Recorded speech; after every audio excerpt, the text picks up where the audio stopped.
चलिए आज हम लोग पढ़ते हैं पुनर्वलन कौशल। पुनर्वलन कौशल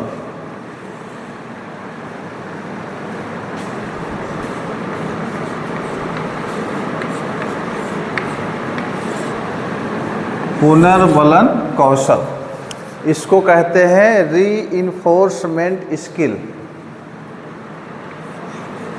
रीइंफोर्समेंट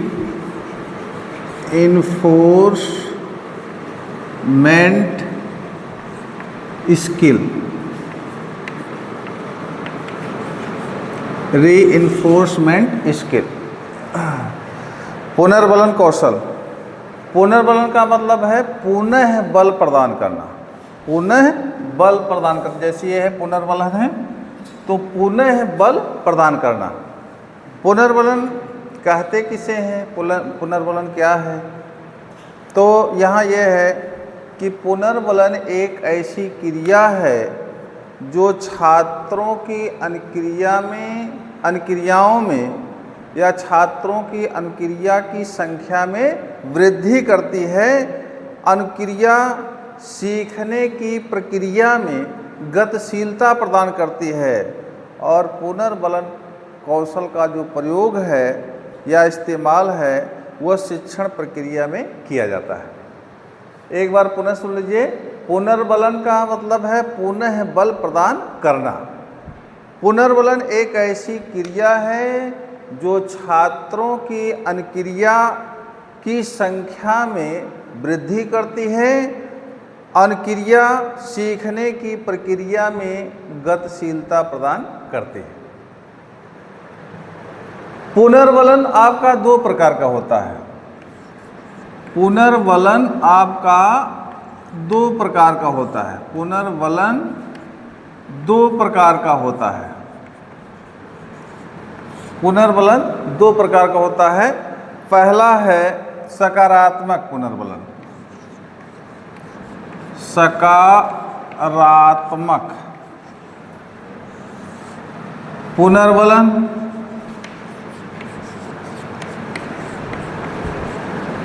और दूसरा है नकारात्मक पुनर्वलन। नकारात्मक पुनर्वलन, देखिए पुनर्वलन आपका दो प्रकार का होता है।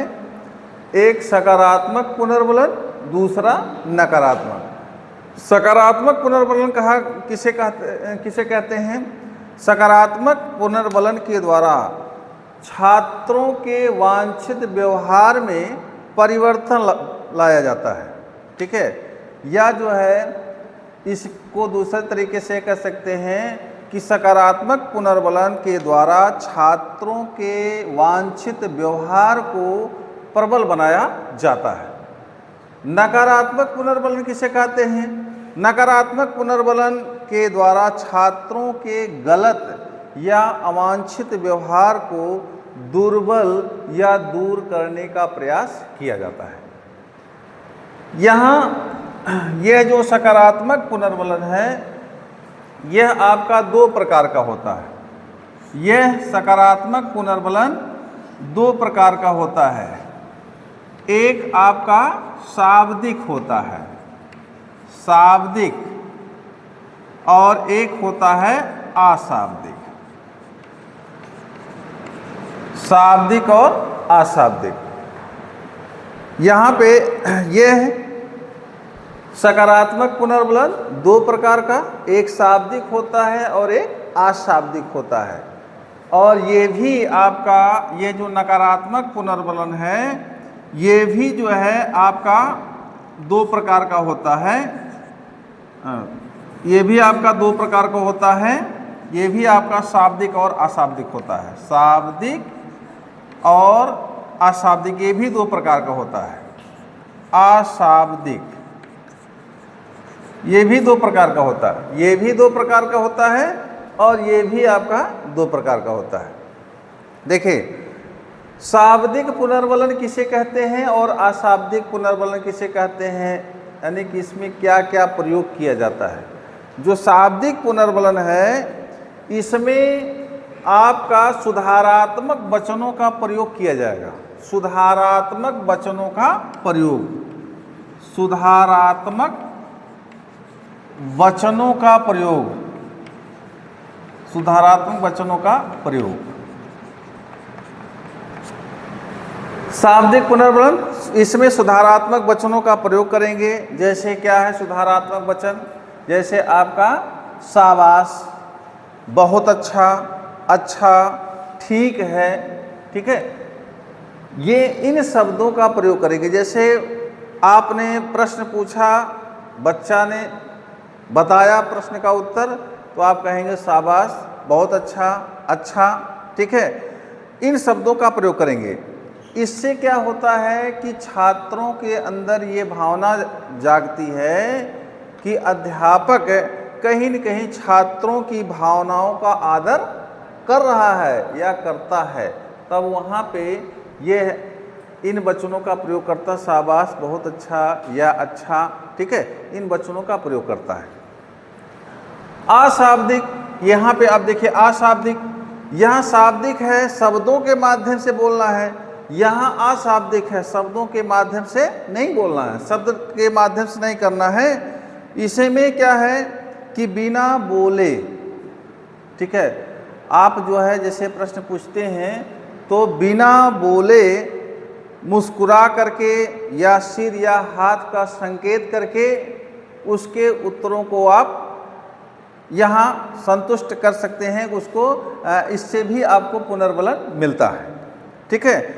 इसमें क्या है कि जैसे अशाब्दिक में है, जैसे आप जो है बोलेंगे नहीं, शब्दों का इस्तेमाल नहीं करेंगे, लेकिन ये है कि जैसे छात्र ने उत्तर दिया, आप थोड़ा सा अपने हाव भाव यानी चेहरे को, मुस्कुराहट, आपके चेहरे पर हल्की सी मुस्कान आ गई तो छात्र जो है समझ जाता है कि जो शिक्षक है हमारे उत्तर से संतुष्ट है। दूसरा ये है कि हाथ के संकेतों से भी आप कर सकते हैं, ठीक है, हाथ का संकेत कर सकते हैं। या उसने उत्तर बताया, आप उसके पास पैदल यानी कि उसके पास करीब जा कर के, जब करीब जाते हैं तब भी वह समझ जाता है कि हाँ जो है हमारा उत्तर सही है। या आप जो है जा कर के उसकी पीठ को थपथपा देते हैं, तब भी उसको पुनर्बलन मिल जाता है। या आप जो है बिना बोले यहाँ पे उसने जो उत्तर दिया है उसके उत्तरों को आप श्यामपट्ट पे लिख देते हैं, तब भी वह उसको पुनर्बलन मिल जाता है। पुनर्बलन वो मिल जाता है कि आप बोले नहीं हैं, शब्दों का इस्तेमाल नहीं किए। पुनर्बलन ये उसको मिल जाता है कि हमने जो उत्तर दिया, शिक्षक ने हमारे उत्तर को ब्लैक बोर्ड पर लिखा। कोई बहुत बढ़िया उत्तर दे दिया, उसके उत्तरों को ब्लैक बोर्ड पर लिख दिया। तो अशाब्दिक में यहाँ पे आपको बोलना नहीं है, आपके हाव भाव, हाथ के संकेत, या उसके पास जाना, या उसकी पीठ को थपथपाना, या उसके उत्तर को ब्लैक बोर्ड पर लिखना, ठीक है, यह आपका अशाब्दिक होता है। तो यह सकारात्मक पुनर्बलन, ये शाब्दिक और अशाब्दिक दोनों होता है। उसके बाद यहाँ नकारात्मक में देख लीजिए, नकारात्मक पुनर्बलन, ये भी आपका शाब्दिक और अशाब्दिक दोनों होता है। नकारात्मक, नकारात्मक पुनर्बलन किसे कहते हैं? यहाँ पे ये बताया गया है कि कक्षा शिक्षण में छात्रों की अनुक्रियाओं को दृढ़ करने के लिए कुछ उद्दीपकों को हटाने की जो प्रक्रिया है उसको नकारात्मक पुनर्बलन कहते हैं। इसमें क्या है कि नकारात्मक जो पुनर्बलन है, इसमें शाब्दिक में क्या करना है आपको और अशाब्दिक में क्या करना है। शाब्दिक नकारात्मक जो शाब्दिक पुनर्बलन है, इसमें क्या है कि जैसे आपने कोई प्रश्न पूछा और छात्र ने उत्तर दिया लेकिन वो गलत है, उसने जो उत्तर दिया वो गलत है, तो आप कहेंगे नहीं आपका उत्तर यह गलत है, ऐसा नहीं है, इसमें आपका उत्तर गलत है, ऐसा नहीं है। या फिर उत्तर देता है तो आप कहेंगे गलत है, गलत है, या फिर आप सोचकर बोलिए, या आप जो है जो तुम कह रहे हो वो सही नहीं है, वो गलत है। जैसे ये है कि आपने पूछा कि भारत की राजधानी कहाँ है, बच्चा दिल्ली बता दिया, ठीक है, बच्चा दिल्ली बता दिया। तो यहाँ पे दिल्ली तो है ही है, लेकिन वो दिल्ली में एक और दिल्ली है, ठीक है, दिल्ली में एक और दिल्ली है। तो जैसे दिल्ली बताएगा तो वो कहेंगे नहीं गलत है, वो कहेगा नहीं सर दिल्ली है ही है। तो आप कहेंगे नहीं जो आप कह रहे हैं वो गलत है, फिर से सोच के बोलिए दिल्ली नहीं है, ठीक है। बच्चा कभी कभी ज़बरदस्ती करता है कि नहीं सर हमको तो कक्षा 1 से पढ़ते आए हैं भारत की राजधानी नहीं दिल्ली है। तो शिक्षक कहेंगे अरे एक बार पुनः सोच के बोलो, दिल्ली नहीं है बल्कि कहाँ है, नई दिल्ली, ठीक है, नई दिल्ली।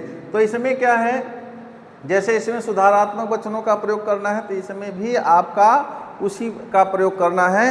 जैसे आप कहेंगे यह गलत है, ऐसा नहीं है, यह गलत है, सोच कर बोलिए, या जो तुम कह रहे हो वो सही नहीं है, वो गलत है, ठीक है।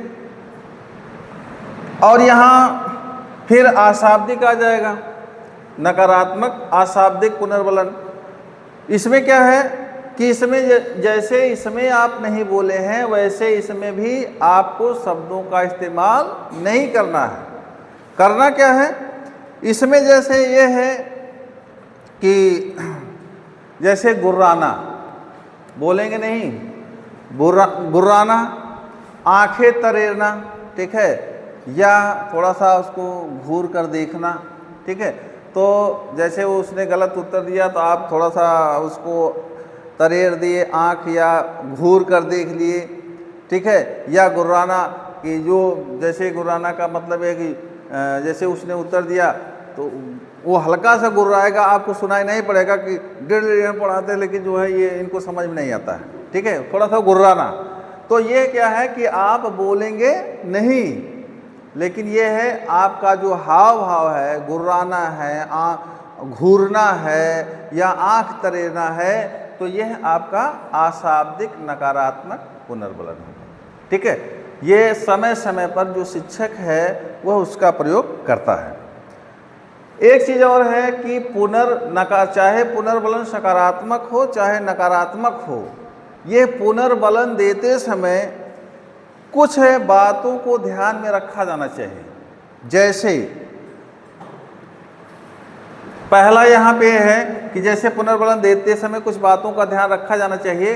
पहला क्या है कि जैसे उत्तर देने वाले कुछ छात्रों को ही नहीं बल्कि अधिक से अधिक छात्रों को प्रोत्साहित करना चाहिए। यानी कि पुनर्वलन जो है जैसे कुछ ही छात्रों को नहीं, क्लास में जैसे 50 बच्चे हैं, 40 बच्चे हैं, तो कुछ ही छात्रों को आप यहाँ पे मोटिवेट नहीं करेंगे, पुनर्वलन नहीं देंगे, बल्कि आपको चाहिए अधिक से अधिक छात्रों को प्रोत्साहित करें जिससे उनका सहयोग प्राप्त हो और आपका शिक्षण प्रभावी हो, ठीक है।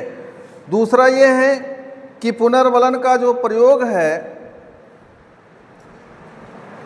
इसका जो उपयोग है वह बार बार नहीं करना चाहिए। जैसे बार बार आप शाबाश, बहुत अच्छे, वेरी गुड, अच्छा, अति उत्तम ऐसे बोलते हैं आप, तो यहाँ पे बार बार उपयोग करने पर उस पुनर्वलन पर ध्यान देना छात्र बंद कर देते हैं। वो उनके अंदर ये भावना आ जाती है कि ये जो शिक्षक है बार बार वो बोल रहा है। माने इतना ज़्यादा अधिक भी प्रयोग नहीं करना चाहिए कि छात्र जो है उस पर ध्यान देना ही बंद कर दें।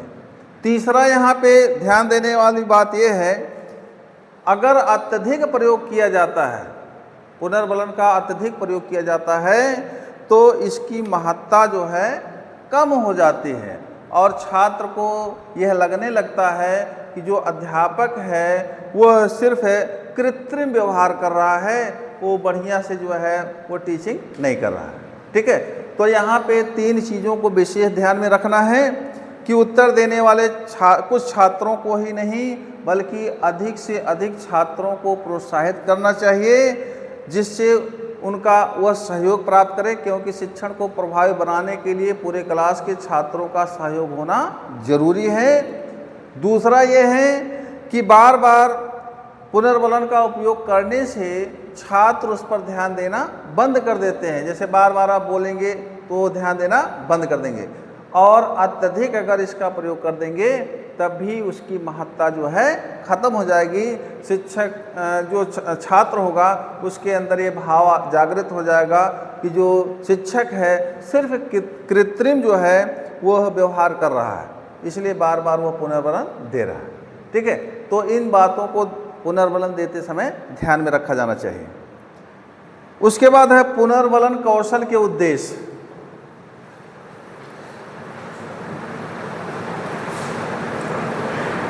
पुनर्बलन कौशल के उद्देश्य।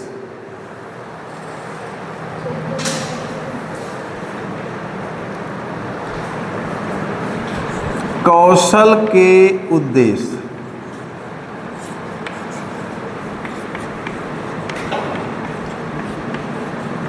पुनर्बलन कौशल के उद्देश्य।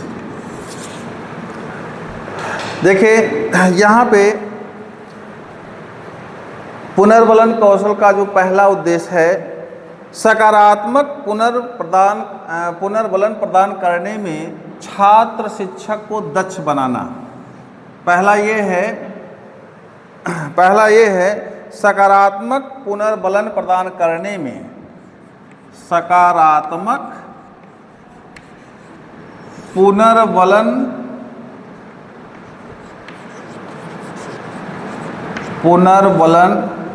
प्रदान करने में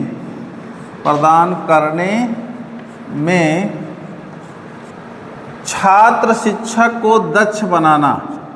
ठीक है, सकारात्मक पुनर्बलन प्रदान करने में छात्र शिक्षक को दक्ष बनाना। दूसरा यहाँ पे ये है नकारात्मक पुनर्बलन।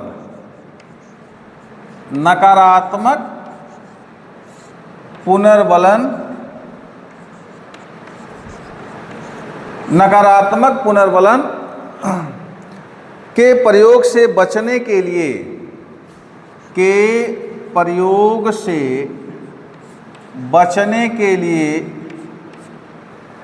छात्र शिक्षक को प्रशिक्षित करना। अगला है पुनर्बलन का प्रयोग करके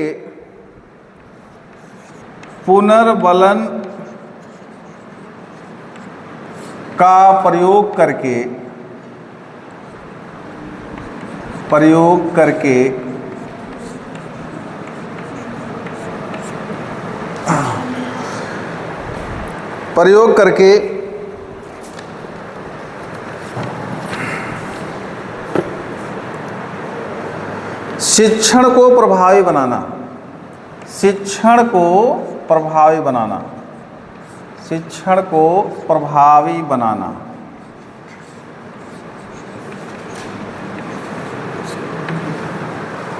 देखिए ये सकारात्मक पुनर्बलन प्रदान करने में छात्र शिक्षक को दक्ष बनाना, नकारात्मक पुनर्बलन के प्रयोग से बचने के लिए छात्र शिक्षक को प्रशिक्षित करना, और तीसरा है पुनर्बलन का प्रयोग करके शिक्षण को प्रभावी बनाना, और अगला है छात्रों के आत्मविश्वास में वृद्धि करना। छात्रों के आत्मविश्वास में वृद्धि करना।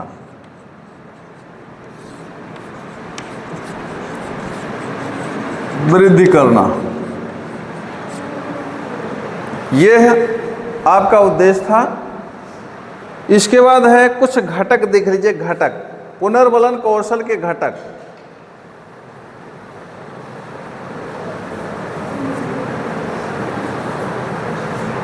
इसमें कुछ घटक है, देख लीजिए। पुनर्बलन कौशल के घटक।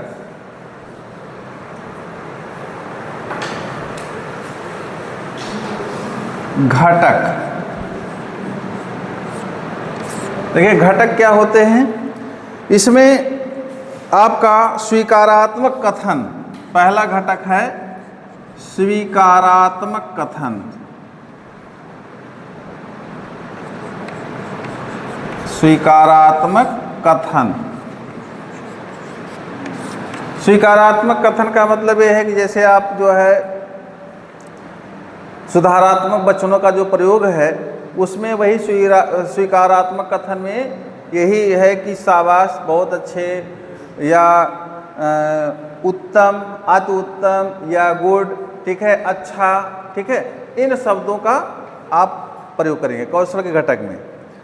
अगला है छात्र सुझावों का समर्थन। दूसरा घटक है छात्र सुझावों का समर्थन। छात्र सुझावों का समर्थन। देखिए, छात्र सुझावों का समर्थन में ये है कि जैसे जो छात्र हैं कभी कभी अपना विचार या सुझाव देते हैं, तो उनके विचार और सुझावों को महत्व देना चाहिए। जैसे किसी टॉपिक पर जो छात्र हैं वो बताते हैं नहीं सर ये नहीं, ऐसे नहीं, ऐसे है, अगर कुछ है तो उनको महत्व दिया जाना चाहिए कि हाँ ठीक है बता रहे हो, हाँ इसमें हो सकता है या है, तो उससे भी उनको पुनर्बलन मिलता है कि हमारी बात को यहाँ पे समर्थन किया गया, हमारी बात को सुना गया। अगला है छात्र उत्साहवर्धन। छात्र उत्साहवर्धन। उत्साहवर्धन। छात्रों का, जो सभी छात्र हैं क्लास के, उनका उत्साहवर्धन किया जाना चाहिए जिससे वो आपका सहयोग कर सके और आपका जो शिक्षण है वो प्रभावी बन सके। अगला है हाव भाव या अन्य अशाब्दिक संकेतों का प्रयोग। हाव भाव या अन्य अशाब्दिक संकेतों का प्रयोग। संकेतों का प्रयोग। देखिए, हाव भाव या अन्य अशाब्दिक संकेतों का प्रयोग जैसे ये है कि आप शब्दों का इस्तेमाल नहीं करके, बल्कि आप बच्चा अगर कोई उत्तर दिया आपके प्रश्न का, तो थोड़ा सा आपके चेहरे पे मुस्कुराहट आएगी, वो समझ जाएगा मोटिवेट, हमारे उत्तर जो है सही है। या जो है आप सिर हिला दिए, उसने उत्तर दिया, आपने सिर हिला दिया, वो मान लेगा। या जो है थोड़ा सा उसके पेट को जाकर के थपथपा दिए, वो हो जाएगा। या हाथ का इशारा कर दिए, तब वो उसको पुनर्बलन मिल जाएगा। ठीक है, तो इस प्रकार से ये है कि ये आप जहाँ भी जैसी स्थिति है, सकारात्मक और नकारात्मक दोनों का आप प्रयोग कर सकते हैं, और दोनों जो है आपके लिए जहाँ जैसी स्थिति है वैसे आप पुनर्बलन का प्रयोग करेंगे। चलिए आगे बढ़ जाइए। यहाँ पे इनके बाद जो है आप देख लीजिए अपनी फाइल बनाएंगे कैसे। पुनर्बलन का प्रयोग जैसे आप जान गए हैं कैसे, कहाँ शाब्दिक अशाब्दिक कहाँ करना, सकारात्मक नकारात्मक, तो आप अपनी फाइल में बनाएंगे कैसे। जैसे आप पहले आप लिखे हैं, नीचे आप विद्यालय का नाम लिख देंगे। जैसे पहले आप बनाते हैं विद्यालय का नाम, फिर आपका छात्राध्यापक आवलिक छात्राध्यापिका का नाम, अध्यापिका का नाम। उसके बाद यहाँ आप ऐसे बना लीजिएगा,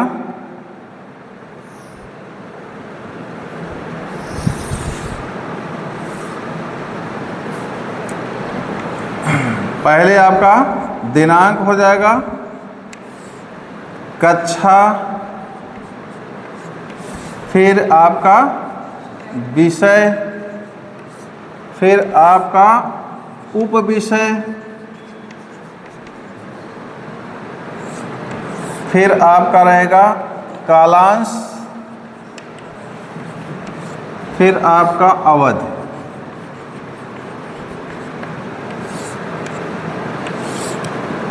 इसमें जैसे आज की डेट है, आज 7 तारीख है, 7/4/25, कक्षा मान लीजिए 8 है, विषय आपका सामाजिक अध्ययन, सामाजिक अध्ययन, उपविषय नागरिक शास्त्र, ऐसे बनाएंगे नागरिक शास्त्र। कालांश मान लीजिए 5वां पीरियड है, ये आपका 5 से 10 मिनट, ठीक है। ये यहाँ आप प्रकरण लिख लेंगे, प्रकरण, प्रकरण यहाँ जो भी आपका टॉपिक होगा, और ये अपनी फाइल में इस तरीके से बनाएंगे।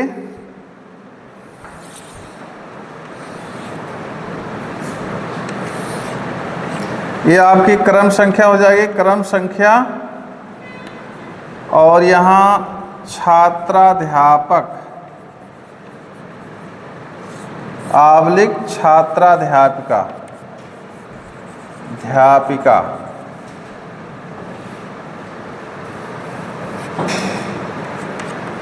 कथन, यहाँ आपका छात्र कथन, छात्र कथन। एक और यहाँ आप बढ़ा लेंगे पुनर्वलन, ठीक है, यहाँ पुनर्वलन, पुनर्वलन। अब देखिए, जैसे हमारा टॉपिक है मतदान, मतदान, मतदान से संबंधित हमको प्रश्न पूछना है और उसका उत्तर देना है, छात्रों को उसको उत्तर देना है। यहाँ आप जो है क्रम संख्या में जैसे पहला प्रश्न, दूसरा प्रश्न, तीसरा प्रश्न, चौथा प्रश्न, ऐसे जो भी जितना होगा वो कर लेंगे। यहाँ जैसे सबसे पहले पूछा गया, मान लीजिए कि ये क्वेश्चन पूछा जा रहा है कि विश्व का सबसे बड़ा व लिखित संविधान किस देश का है।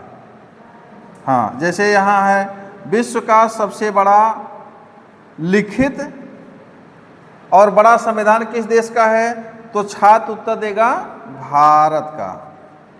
भारत का जब वो उत्तर दिया, आप तब पुनर्वलन का प्रयोग करेंगे।